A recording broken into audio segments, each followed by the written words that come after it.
Hi there. In this video, I wanted to show you how I make a simple sky. Started with a sunset here, but mainly wanted to show you how I use and create the gradient in the background and then just add a few clouds on top to give it a bit of depth. So I'm starting with a blank layer and using the paint bucket tool just to fill the canvas, and then selecting the add grain brush, which is one of Kyle's, and starting to paint in the gradient texture, or the grainy texture, and I just kind of paint in a whole set of that and put it on a low opacity, and then I layer it up. So I do another layer now with a slightly smaller brush size, and then just kind of keeping on layering it. And I think it basically helps to give the kind of feeling of texture and depth. And you can use the gradient tool that Photoshop has, but I feel like this way you get a much more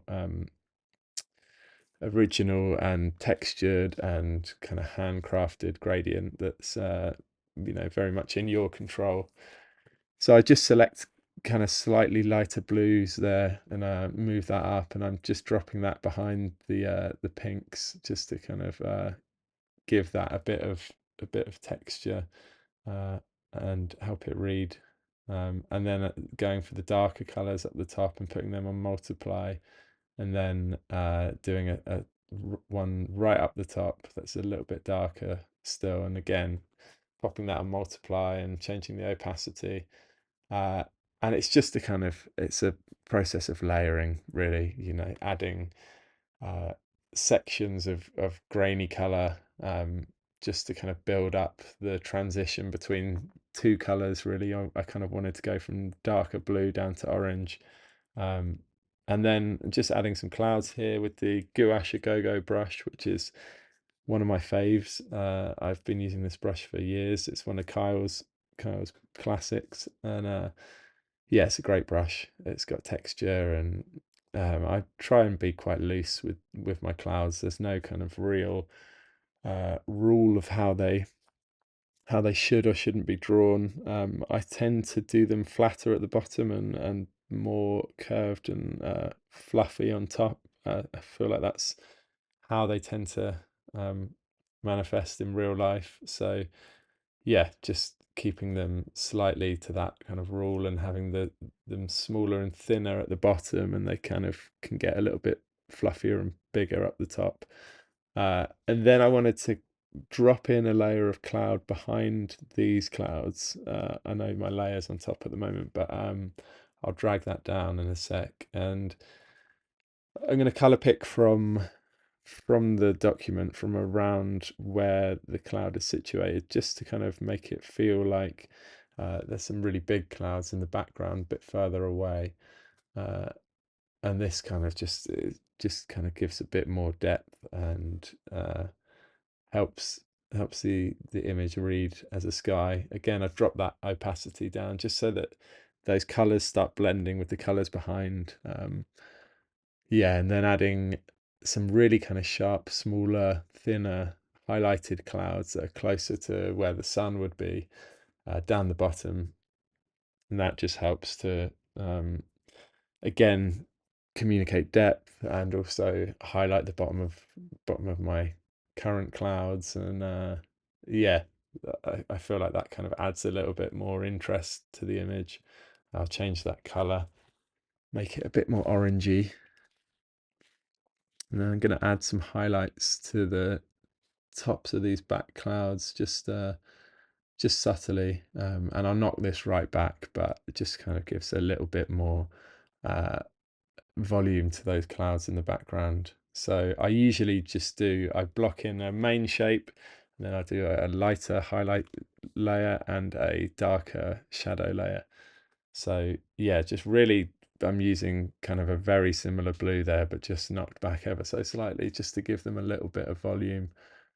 Um, yeah, and then kind of going in and adding a bit of highlight to these middle clouds. I do this on a clipping mask. Clipping masks are great for uh, just adding up one or two layers on top of a layer. and you can kind of clip to the edge so that you can paint right up to the edge of those pixels on that layer. So I use them for anything with kind of, I don't know, 1 to 6 layers on top of a layer. Anything more, and I'll kind of add a mask. But yeah, then dropping in some stars. I use Kyle's scatter brushes for this, and there's one called Dots that I always use for stars, which is great. Sorry, I rotate the canvas quite a lot, and it's kind of my way of drawing, but it must be a bit annoying to watch. But yeah, then just adding a little bit of tone to these clouds. So dropping in a kind of slightly darker shade just to kind of make them sit back a little bit. And it's quite hard to get the color right on this, but yeah, something similar to the clouds just behind. And then, as I always do, adding an adjustment layer. The image isn't quite finished, but I feel like at this point I just wanted to kind of see how it would look with a kind of slight color change. And I always use color balance and hue and saturation. Color balance basically, uh, it can help unify all the colors, kind of adding, more blue to all of them, or more green to all of them, or making them all a bit pinker. So I feel like it really helps bring an image together when you've been kind of just picking colors yourself. It kind of helps to then unify them with an adjustment layer. And adding a few more highlights down to the bottom, and a little plane in there. Why not? Something, just a little bit of detail to add to it. And yeah, we're kind of almost there, really. Just maybe a few last little things, but it's getting there. I think it's a fun thing to do, and I just really wanted to emphasize just how kind of simple and easy it can be. You don't have to stress about skies, I don't feel like, and they're definitely one of the funnest things to draw, because you kind of, there's no real clear rules. You can kind of get away with a lot of things, and you can be really loose. It's kind of, when you're doing an illustration that's got to have, people interacting, and buildings and architecture, those things have to look right. But the sky, you can definitely relax a little bit more and just, make up cloud shapes and color harmonies and stuff. It's definitely a place to explore stuff. So here I'm just adding a few more uh, soft highlights and choosing that pink, and then just knocking it really far back with opacity, and then adding another adjustment layer here, just kind of tweaking the colors. Yeah, I feel like that kind of helps round it all off. And I just wanted to try some slightly darker shades in the background, really softly, just to give kind of the indication of space, and slightly, less uniform color.